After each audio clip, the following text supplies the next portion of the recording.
Hello everyone, आप सब कैसे हैं। मैं उम्मीद करता हूं कि बहुत अच्छे होंगे और अपनी पढ़ाई को बहुत अच्छे से कर रहे होंगे। मैं आकाश कुमार बढ़ाना आईसीटी वर्चुअल क्लासरूम में आपका बहुत बहुत स्वागत करता हूं मेरे प्यारे बच्चों। जैसे आपको पता है मेरे प्यारे बच्चों, बेसिकली हमारी आपका जो है मेरे प्यारे बच्चों 12th क्लास है और 12th क्लास में हमारा ह्यूमन ज्योग्राफी चल रहा है। और ह्यूमन ज्योग्राफी में हम लोग आपका चैप्टर नंबर 8 को देख रहे थे और इसमें हम आपका परिवहन और संचार के विषय में पढ़ रहे थे। तो कल हमने ट्रांसपोर्टेशन के विषय में पढ़ा कि भाई ट्रांसपोर्टेशन कहते किसे हैं, परिवहन तंत्र संचार है क्या, किस तरह से हम इसको देखते हैं। ठीक, इन सारी चीजों पर हमने बात करने का, देखने का और जो है जानने का प्रयास किया।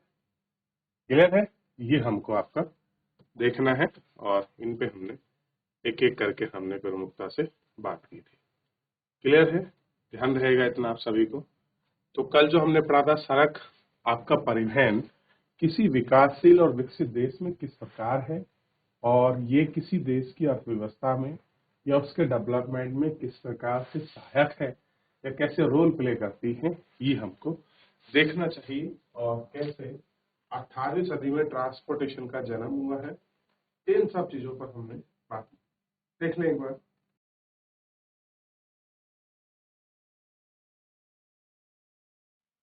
चलिए आगे बढ़े। तो आपने देखा होगा कि कैसे घोड़ा गाड़ी से लेके आज जो हमारे पास इतना उन्नत आपका ट्रांसपोर्ट है, इस उन्नत ट्रांसपोर्ट के पीछे का एक सफर हमने तय किया है, इन्वेंशन हमने तय किया है कि कैसे हम लोग इस सफर तक आपका पहुंचे हैं। इस सफर में क्या क्या चीजें हमने झेली हैं या कह सकते हैं किन किन चीजों को हमने बड़ा इसमें योगदान दिया है, जो आज हम इस लेवल पर जो है, इस स्थिति पर हम लोग पहुंचे हैं या पहुंच चुके हैं। तो इन सब चीजों को हमने आपका देखने का प्रयास किया है और जानने की भी कोशिश की है कि आखिर में हम यहाँ पहुंचे कैसे तक है। तो वो सारे सफर, वो सारी चीजों को हम याद करेंगे और इन पर बढ़कर भी हम लोग विचार। तो इतना ही होप कि आप सब लोगों ने देख लिया हो। तो जो लोकल सड़कें हैं उनको देखा, राष्ट्रीय महामार्ग हैं उन पर आपने बात की कि भाई कैसे महामार्ग हैं। क्लियर है? इन सबको आपने देख लिया होगा और अच्छे से आपको देख कर ये सारी चीजें जो है आपको समझ भी आ गई होंगी। क्लियर है? यहाँ तक आपको क्लियर है? चलिए, तो इतना आपने पढ़ लिया था। यहाँ तक हमने आपका देख लिया कि भारत के जोड़ने वाले सबसे बड़े जो 7 राष्ट्रीय महामार्ग हैं उनको भी हमने आपका पहचानने का प्रयास किया कि भाई 7 सबसे बड़े नेशनल हाईवेज हैं, उनको हमने देखा। राष्ट्रीय महामार्ग की जो आपकी श्रेणी है उनको देखते हैं। वाराणसी से कन्याकुमारी का हाईवे सबसे लंबा है, ये भी देखते हैं। क्लियर है? ये सबसे लंबा हाईवे है, ठीक, जिसकी संख्या क्या है, NH7 है। तो अगर पूछ लिया जाए सबसे लंबा राष्ट्रीय महामार्ग कौन सा है, तो NH7। क्लियर है? नेशनल हाईवे 7 भारत का सबसे लंबा महामार्ग है, ये आपको पता होना चाहिए। और आप देखते हैं कि स्वर्णिम चतुर्भुज योजना आई थी एक। कैसे आई थी? स्वर्णिम चतुर्भुज योजना। इस तरीके से स्वर्णिम चतुर्भुज मतलब चारों कोनों को भारत को जोड़ने की योजना थी। आप देखते हैं देश के एक कोने से दूसरे कोने तक, ठीक उत्तर से दक्षिण और पूरब से पश्चिम तक हम ऐसे महामार्गों का विकास करें ताकि हम यातायात और अपने ट्रांसपोर्ट और साथ ही में जो हमारे व्यापार संबंधी चीजों को हम लोग आसानी से एक स्थान से दूसरे स्थान तक बड़ी सुलभता से पहुंचाया। आगे बढ़े। अब देखिए, अब हमने कल देखा था आपको सीमावर्ती सड़कों को हमने देख लिया। आज हम बात करेंगे रेल मार्ग की। तो रेल मार्ग लंबी दूरी की स्थल दूरियों को, यात्रा को परिवहन की विधा है। रेलवे लाइन चौड़ी यानी गेज की दिशा में अलग अलग पाई जाती है। सामान्यतः 15 मीटर से अधिक है। इनका मानक 1.4 और मीटर लाइन से 1 मीटर की और छोटी लाइन में वर्गीकृत है। तो बड़ी लाइन कितनी है? जब दोनों के बीच की दूरी 1.5 मीटर हो, या जो मानक स्टैंडर्ड है वो 1.44 है, और मीटर लाइन में 1 मीटर या उससे छोटी लाइन में, इस तरह से उनको डिवाइड किया गया। तो छोटी लाइन बड़ी लाइन कैसे है उनके आधार पर। अब देखिए, दैनिक आवागमन, दैनिक का मतलब जो रोज की चीजों के आवागमन है। रेलवे जो है ब्रिटेन, संयुक्त राज्य अमेरिका, जापान और भारत में अत्यधिक लोकप्रिय है। तो ब्रिटेन में बहुत ही आपका फेमस है, यूएस में बहुत है, जापान और भारत में बड़ी अच्छी है, लेकिन आप देखोगे रशिया और चाइना में भी अगर आप देखोगे तो बड़ा तगड़ा सघन जाल है रेलवे का। और जो आप देखोगे ट्रांसपेरेशन जो है रेलवे लाइन बहुत लंबा, जो आपका रेलवे ट्रैक है वो आपका रशिया का है, जो रूस का है। तो ये दैनिक गाड़ियां नगरों में प्रतिदिन लाखों यात्री को ले जाती हैं और लाती हैं। तो क्या होती है, लाखों लोगों को लाती और ले जाती हैं। आपको अगर अगर आपको ट्रेन को समझना है तो आप दिल्ली, बॉम्बे और कोलकाता, बेंगलोर जाइए। वहां जो मेट्रो रेल चलती हैं, जो बॉम्बे की रेल चलती है, आप उसको देखिए, आपको समझ आएगा कि कितने लोग एक स्थान से दूसरे स्थान आपके इन ट्रेनों के माध्यम से आते और जाते हैं। 20 में लगभग 13 लाख लंबी रेलवे मार्ग है। कितना है? 13 लाख किलोमीटर लंबी रेलवे मार्ग, एक बहुत बड़ी बात है। यूरोप में विश्व का सघनतम रेलवे तंत्र पाया जाता है। रेल मार्ग में 4,40,000 किमी लंबे हैं। हमारे से यहाँ अधिकांश दोहरे और बहुमार्गी हैं। बेल्जियम में रेल सर्वाधिक और प्रति वर्ष इतने वर्ग किमी का क्षेत्रफल है, किलोमीटर पाया जाता है। औद्योगिक प्रदेश में कुछ सर्वाधिक घनत्व और प्रदर्शन करते हैं। लंदन, पेरिस, ब्रुसेल्स, मेलबर्न और इन सब जगह रेल महत्वपूर्ण है। और यूरो टनल में ये सारी चीजें आपको बड़ी स्पष्टता से जोड़ती हुई सुगमता से ये सारी चीजें हमको दिखाई देंगी और हम इनको देख सकते हैं। कैसा है? हम इनको देख सकते हैं। मार्गों में अपेक्षाकृत लचीलेदार तंत्रों की तुलना में अपना महत्वपूर्ण खोते जा रहे हैं। यूराल के पश्चिम में अत्यधिक सघन जाल से युक्त रूस में रेल मार्ग द्वारा कुल परिवहन का 90% भाग प्रतिबंधित हुआ है। कैसा हुआ है? तो यूराल पर्वत है, वो पश्चिम में है और सघन है, जाल युक्त है। तो वहां रेल मार्ग से क्या हुआ, कोई ट्रांसपोर्टेशन जो है आपका 90% जो है आपका प्रतिबंधित हो गया है। और मोरक्को रेल का महत्वपूर्ण मुख्यालय है, और जहां देश के विस्तृत भौगोलिक क्षेत्र में विभिन्न भागों में इनमें आपका मोरक्को की भूमिका और दैनिक आवागमन की गाड़ियों का महत्वपूर्ण समझाया गया है। कैसा है? इन सारे महत्व को समझा और देख। उत्तरी अमेरिका में सर्वाधिक विस्तृत रेल मार्ग तंत्र कैसे है? उत्तरी अमेरिका में सर्वाधिक विस्तृत रेल मार्ग तंत्र है, जो विश्व के कुल रेल मार्ग का लगभग 40% है। कैसा है? जो कुल रेल मार्ग का 40% है। इसके विपरीत यूरोप में अनेक देशों में रेल मार्ग का प्रयोग यात्री परिवहन की अपेक्षाकृत अधिक लंबी दूरी के स्थलों, अयस्कों और अनाज, इमारती लकड़ी, मशीन आदि हेतु परिवहन में। सर्वाधिक सघन रेल तंत्र पूर्व मध्य संयुक्त राज्य अमेरिका और संलग्न कनाडा, उच्च अमेरिका, नगरीय प्रदेश में भी पाया जाता है। कह रहे यहाँ भी इस सब जगह ये सारी चीजें पाई जाती है। कनाडा में रेल मार्ग सार्वजनिक सेक्टर के में है और पूरे विरल जनसंख्या क्षेत्रों में वितरित है। कैसे हैं? पूरी जो विरल जनसंख्या है वो पूरे क्षेत्र में विस्तृत है। महाद्वीप पारीय रेल मार्ग द्वारा गेहूं और कोयले के भंडार में अधिकांश भाग में परिवहन किया जाता है। ऐसा है, इन सारे क्षेत्रों में अधिक परिवहन किया जाता है। ऑस्ट्रेलिया का लगभग इतने किलोमीटर लंबा रेल मार्ग है, 40,000। ठीक, 25% अकेले न्यू साउथ वेल्स में। तो ऑस्ट्रेलिया का जो 25% रेल मार्ग है उसका एक स्टेट है न्यू साउथ वेल्स। ये क्या है? वहाँ का एक राज्य है, वहाँ का एक प्रांत है। उस प्रांत में ही अकेले 25% है पूरे ऑस्ट्रेलिया का ट्रांसपोर्टेशन के मामले में। और कनाडा का आप देख रहे हैं कि गेहूं और कोयले को ट्रांसपोर्टेशन में मुख्यतः वो लोग क्या कर रहे हैं, यूज कर रहे हैं।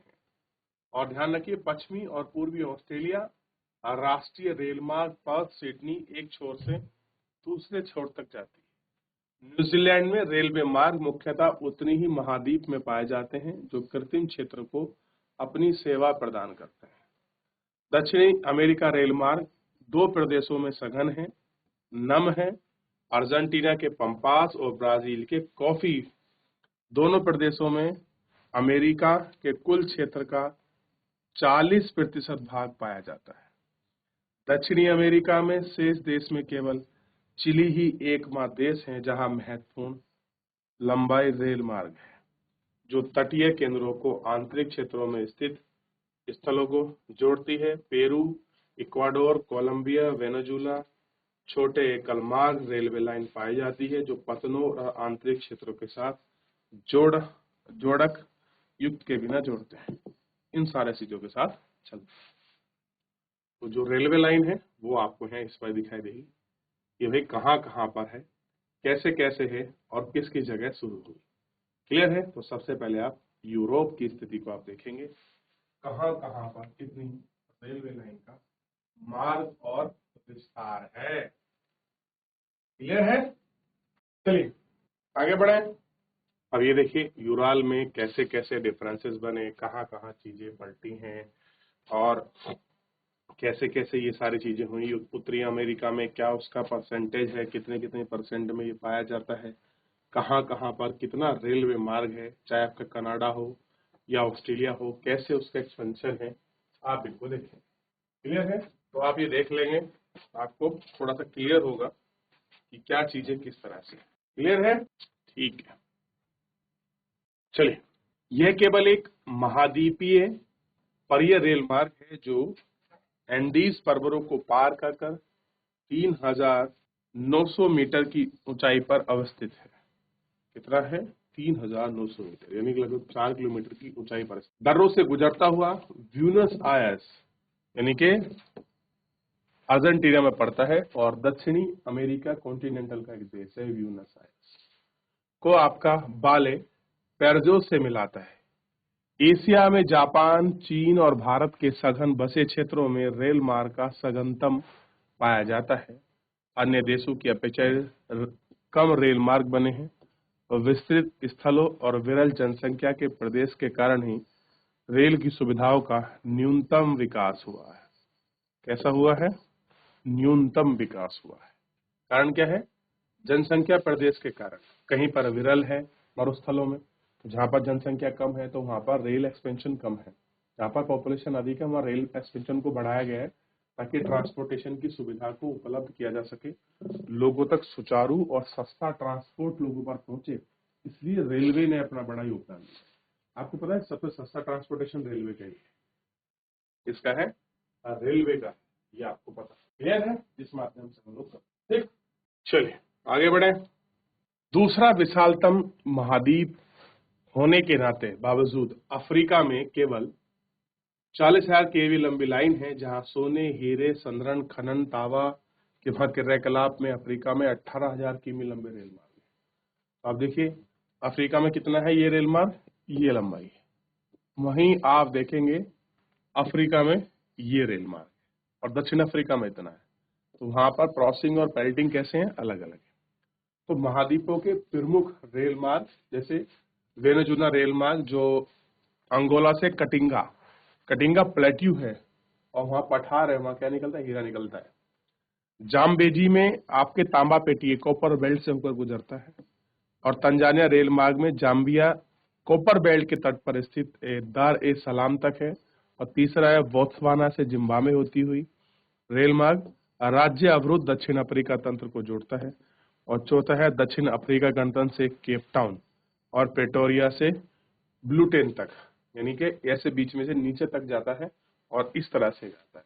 अगर आप देखोगे दक्षिण अफ्रीका का तो ये वाला जो हिस्सा है इसकी बात करें, नीचे वाले पार्ट की सबसे, क्योंकि साउथ अफ्रीका महाद्वीप में सबसे नीचे वाला जो देश है कॉन्टिनेंटल है वो हमको मिलता है। क्लियर है? ठीक। तो उन सब की आपस में बात करता है कि कौन कैसे कहाँ पर जा रहा है। ठीक। अन्य स्थानों पर Algeria, Senegal, niger, Kenya, Ethiopia rail मार्ग पतनों को आंतरिक केंद्रों से जोड़ते हैं, परंतु अन्य देश के साथ ही अच्छे रेल मार्ग की रचना नहीं करते हैं। कैसे हैं? अच्छे रेल मार्ग की जो रचना है वो आपका नहीं करते। क्लियर है? ये हमको बिल्कुल स्पष्ट दिखाई। ठीक है कि नहीं? अन्य स्थान जैसे अल्जीरिया, सेनेगल, नाइजर, इथोपिया में रेल मार्ग के पतनों अत्यधिक जोड़ते हैं और यहाँ पर अच्छे रेल तंत्र आपकी रचना नहीं है। तो हर जगह क्या है, एक बेहतर ट्रांसपोर्ट भी नहीं है। तो ट्रांसपोर्टेशन की उपलब्धता है, चीजें कम है, ऐसा भी हर जगह है कि जो आप जिस मात्रा में ट्रांसपोर्ट को सोचते हैं वो उस तरह से उतना डेवलप नहीं है। अब जो आप पढ़ने जा रहे हैं ये बड़ा इंपॉर्टेंट रेल मार्ग है। क्लियर है? पहले अगर आपने पीछे क्लियर हो गया होगा तो आई होप हो गया। अब हम देखते हैं इससे आगे का जो बड़ा रेल मार्ग है जिसको हम कहते हैं पार महाद्वीपीय रेल मार्ग। क्या कहते हैं? पार महाद्वीपीय रेल मार्ग। पार महाद्वीपीय रेल मार्ग पूरे महाद्वीप से गुजरे हुए इन दोनों के छोरों को जोड़ता है। इनका निर्माण आर्थिक और राजनीतिक कारणों से दिशाओं में लंबी यात्राओं की सुविधा करने के लिए किया गया है। कैसा है? इन सबकी लंबी सुविधाओं को देखने के लिए किया गया। क्लियर है? पार साइबेरियन रेल मार्ग यह है रूस का प्रमुख रेल मार्ग। पश्चिम में पश्चिमी तट से पूर्वी प्रशांत तट के कोस्टोवोस्को तक, कजाकिस्तान, टूनेशिया, कोलंबिया, चिंता तक है। यह एशिया का सबसे महत्वपूर्ण और विश्व का सबसे लंबा एवं दोहरे पथ से युक्त महाद्वीपीय रेल मार्ग है। इसे अपने एशियाई प्रदेश में पश्चिमी यूरोपीय बाजारों को जोड़ता है। यूराल पर्वत, ओवा, सिडनी नदियां और चीता एक महत्वपूर्ण केंद्र हैं जिनको इकोटोवा रेल मार्ग से जोड़ने का युवक मार्ग भी है।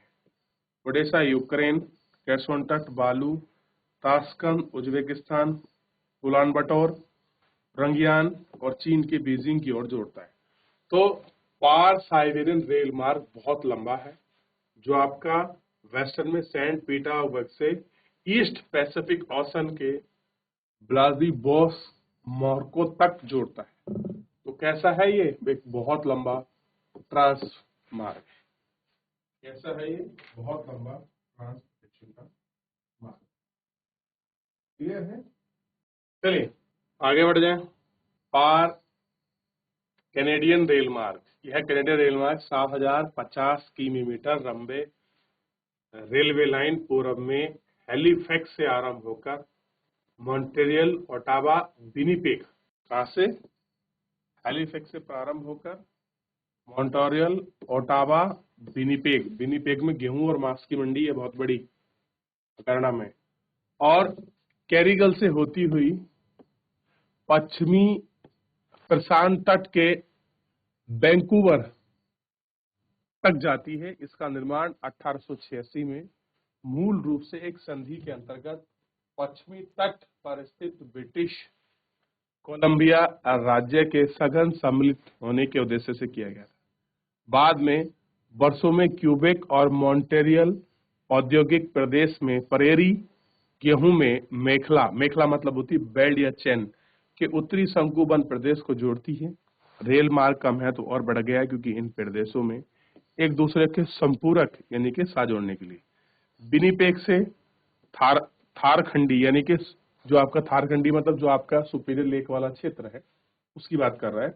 और वहां मार्गों में विश्व की सर्वाधिक लंबी जल मार्गों में से एक गेहूं और मांस के इस मार्ग द्वारा किए गए महत्वपूर्ण निर्यात और कनाडा की आर्थिक धमनी है। कैसा है?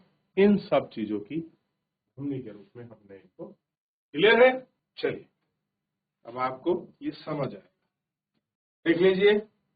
क्लियर रहा? चलिए आगे बढ़ेंगे। चलिए देख लिया आपने, आगे बढ़े और आप बात करते हैं हम संघ और प्रशांत रेल मार्ग की। यह रेलवे लाइन अटलांटिक तट की न्यूयॉर्क और क्वींसलैंड, शिकागो, होमा, इक्वारी, ओंटारियो, सेंट क्विंट से होती हुई वेस्टर्न तट और फ्रांसिस्को से मिलती है। और इसी मार्ग के द्वारा किए जाने वाले सर्वाधिक मूल्यवान निर्यात अयस्क, अनाज, कागज, रसायन और मशीन, ये सारी चीजें इसी में। तो क्या होता है इनसे? आपका इन सारी चीजों पर ये ट्रेड वगैरह जो है इसमें होता है और हम इनको देखते हैं कि ट्रेड कहाँ कहाँ से कैसे कैसे ये हमको देखने के लिए मिलता है और क्या ट्रेडिंग रहता है ये इनका, ये हम इन पर बात करते हैं। तो आपने देख लिया होगा कि किस प्रकार से, ये देखिए। अब देखिए, सबसे पहले ये वाला क्षेत्र देखिए, ये है कनाडा, ये कनाडा है और ये रीजन है यूएसए। तो कहां से शुरू हुई, ये पॉइंट है, ठीक है, इस पॉइंट से शुरू होती है विक्टोरिया वैंकूवर से, और इस तरह की से विनिपेग से होती है कैडबरी, जो आप कैडबरी चॉकलेट खाते हो ना, इसी क्षेत्र की है। फिर वहां से मॉन्ट्रियल प्रोटोकॉल ये वाला, फिर इस तरीके से होती हुई ऐसे और हैलिफैक्स तक आती है, और ये कहाँ है, अटलांटिक महासागर से, और ये पैसिफिक ओशन से, ये और वेस्ट। तो इतना लंबा ये आपका चलती है, कैसा है, इतना लंबा ट्रेवल करती है। क्लियर है, ये आपको क्लियर होना चाहिए। देख लिया, चलिए। तो इस तरीके से ये पूरा आपका फैला हुआ आपको नजर आएगा और आप इसको देख पाएंगे। क्लियर है कि कहां कहां पर इसका एक्सपेंशन है।